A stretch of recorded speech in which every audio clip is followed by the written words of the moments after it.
দর্শক ইতিমধ্যে দেখতে পাচ্ছেন ময়মনসিংহ হাইওয়ে রোড কিন্তু গার্মেন্টস শ্রমিকরা অবরোধ করে রাখছেন। বালুকা মাস্টার বাড়ি আইডিয়াল মোড়ের একটু সামনে কিন্তু পিএ নিট কম্পোজিট লিমিটেডের একটি গার্মেন্টস রয়েছে। সেই গার্মেন্টসের শ্রমিকরাই কিন্তু আন্দোলন শুরু করেছে। গার্মেন্টস শ্রমিকদের মধ্যে থেকে কাটিং ইনচার্জ চিকিৎসার অবহেলায় মারা যান, অভাবে ভিতরেই মারা যান, এই তথ্য গার্মেন্টস শ্রমিকের কাছ থেকে জানা যায়। এই কারণে তারা অবরোধ করে আছেন যে garments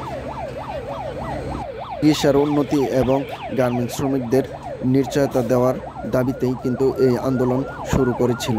Mymensingh Dhaka highway root অত্যন্ত জ্যামে পড়ায় ঢাকা ময়মনসিংহ হাইওয়ে রোডে অত্যন্ত জ্যামের কারণে কিন্তু খুবই সমস্যার সৃষ্টি হয় রোডের যাত্রীদের।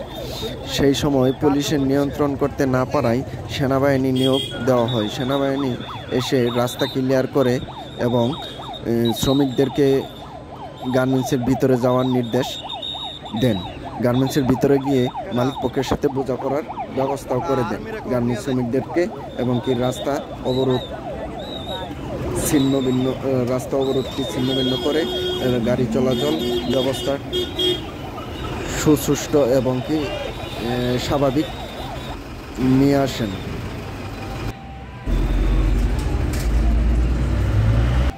শ্রমিকদের দাবি সুব্যবস্থা চিকিৎসা এবং কি শ্রমিকের